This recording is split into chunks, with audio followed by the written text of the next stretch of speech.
So the other way black can play against the 2c3 Sicilian alapin variation is to play the move 2 pawn to d5. Another way black is trying to take advantage of the fact that white can't play a quick knight c3, and the point is that once white exchanges this pawn on d5, which is the best move, queen takes d5, well, the queen sits in the center of the board and can't really be pestered. And the difference between this line of the variation and the previous is that a lot more of the time white is found with an isolated queen's pawn which he has to defend. That being said, black's queen is also quite vulnerable in a lot of these variations. So it's really a flip as to whether, if you like isolated queen's pawn positions and enjoy playing them, then this whole variation would be really good for you. And if you like playing against them, of course, then I would elect 2d5 with the black pieces. Now, after the move pawn to d4 here, white, of course, has to eventually play this. Moves such as d3 and so on, they're not threatening at all. So white normally plays d4 in one go, and now black normally plays the move knight f6. What's worth noticing is that black normally avoids a quick exchange of pawns on d4 simply because A, white isn't really threatening himself anyway, and B, he doesn't want to give white this tempo winning knight c3. So a good example would be if c takes d4, c takes d4, and now a move like knight f6, well, white can play knight c3 very quickly and black has to move his queen. So that would be a waste of time from black's point of view. It is interesting to very quickly talk about the isolated queen pawn, and if I can do this very briefly, the principles of an isolated queen's pawn position and what the plans are for both sides in very general terms. Well, from the white side, what he's aiming to do is really develop very, very rapidly. The pawn on d4 is a long-term weakness, and as a result he has to use a short-term advantage, which will be his development. So he gets his pieces out. Certainly the knights on c3 and f3 are typical, and then the bishop will either go either to d3 or a lot more of the time to c4, which will attack this f7 pawn. And he will use, in a lot of these positions, the open files that have now been given to him, which are the E files and the C files. He will normally put a rook on both, and he will enjoy an open position. His pieces develop themselves very harmoniously, and the big question is whether his attack can work. On the flip side, of course, what black will be trying to do is that he will be trying not only to pressurize the weak d4 pawn, it can't be protected, but he will also try and use this d5 square as an outpost for his pieces, especially knights and bishops. And if black manages to get a grip over d5 and secure the safety of his king, then he's going to stand in a very, very good position, because in the long term the pawn on d4 will be weak, and if white can't use any of his initiative at all against the king, black will be absolutely fine. So again, an IQP, isolated queen pawn position, is a very imbalanced position, very, very suited to certain players and some not. So please study them much further when you get the chance. Okay, returning back to the theory of this variation after d4, well, as I said, knight f6 is the main move. Knight c6 can also be played. But after knight f3, the reason this is played less is because if white ever manages to play the move pawn to c4 here, which he may well do to kick the queen back, he then may be able to play the move pawn to d5, and suddenly the knight on c6 is getting hit with a tempo, and white is gaining a lot of space and a lot of momentum there. So normally black plays the move knight f6, white continues with knight f3, and now black plays the move bishop g4. This is certainly one of the main lines, recommended lines. Of course, the move e6 is another possibility here. This is absolutely one of the main lines, And the point of e6 is that black is happy to accept playing against the IQP. So after bishop e3, a lot of the time black can take the pawn on d4, pawn takes d4, and after knight c6, knight c3, queen d6, we reach one of those positions that I was discussing just a moment ago.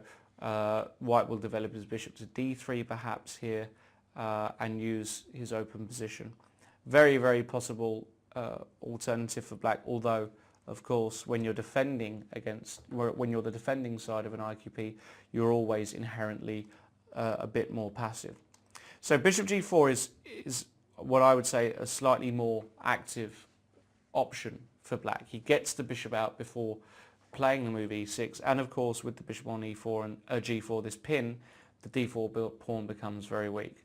So bishop g4, bishop e2, and now e6. Notice how white isn't really in a rush to take the pawn off on c5 in any of these variations, and the reason for that is that a lot of the time, for example, in this position, if white is to play d takes c5, not only can black play queen takes c5, but in a lot of variations, black can actually just simply take the queen off on d1.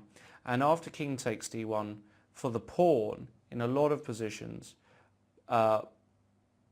black manages to rapidly develop. He manages to attack this pawn. He may even castle queenside, and the white king has already lost its castling rights and can find itself a bit exposed. I'm not saying this is a complete rule of thumb that white doesn't play d takes c5. He does in some of the sideline variations, minor variations, but as a rule of thumb, white doesn't really want to concede his centre because the whole point of the variation is to play this move pawn to d4. So returning to bishop g4 and bishop e2, blocking that pin, black normally plays the move e6, getting his pieces out, castles, and now knight c6, pressurizing that d4 point. Bishop e3. Notice how now c4 is not so good because the move d5 isn't an option thereafter. So after something like the move queen h5, maybe black can even play the move queen d7 here. Suddenly the d4 point has become really weak, and white's going to be struggling to hold his centre here. So instead of this, what white normally does is play the move bishop e3, and now yes, this does threaten d takes c5. It's different now because white has castled. So black is really obliged to take on d4, and white normally takes back with the pawn. Should be noted here that after c takes d4, knight takes d4 is a move, but this is really seen as harmless because after bishop takes bishop, queen takes bishop, of course, white could play knight takes e2, but with all of his pieces on the third rank and below, this is hardly critical. Queen takes e2 is by far a much more natural move, looking to bring the rook in. Knight takes d4, bishop takes d4, bishop e7. Well, black doesn't really have too many problems here. If rook d1, he may be able to put his queen on the c6 square, which can't really be attacked so easily, and he's ready to castle and bring his rooks into the game on d8 and c8, and black should be absolutely fine here, not too much to panic about at all.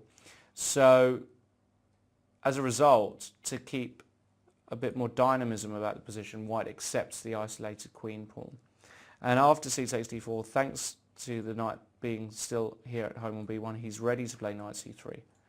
And bishop e7 is normally played, knight c3 and queen d6. So the queen normally comes back to this d6 square. The reason it comes back here and not somewhere like d7 is that the queen on d7 can often be hit by a knight e5 move, which is slightly uncomfortable. And the queen on h5, well, after queen h5, h3 now, the problem is that this bishop has got really a very limited choice of squares, and the last thing black wants to do is take on f3 like this, because this would give white not only another tempo gained against the queen, but now the move d5, this d5 break, which we see so often again in isolated queen's pawns positions, where white looks to blow open the position whilst ridding himself of the isolated queen's pawn is something that black should really be avoiding. So the queen on d6 actually is a pretty good square there.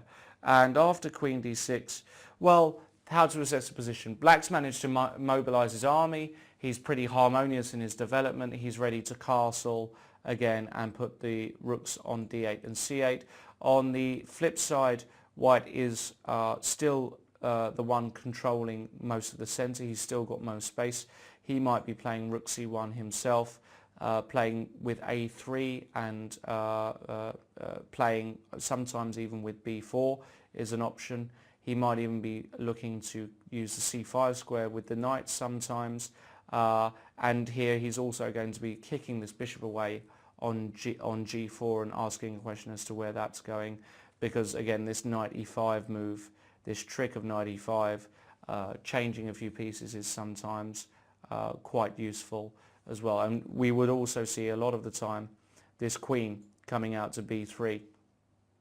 So a move like queen b3 straight away, or h3, bishop h5, queen b3, pressurizing this weak b7 point is also another way for white to play, and this way he could also develop his rooks into the center. So it's a very difficult position to assess. I would say that black has certainly established a balance here, although it could be argued that white has got a nominal advantage. It would be really, really ambitious to say that black is doing terribly after white's rather sensible development, his own sensible development. There are really chances for both sides here. So if you're looking again for a less risky variation with black, I would certainly choose the d5 line with bishop g4. And that concludes my brief look at the alapin variation of the c3 Sicilian. I hope you've enjoyed it, and please look out for future material with Chess24 on this variation if you're looking to learn a bit more. Thanks very much.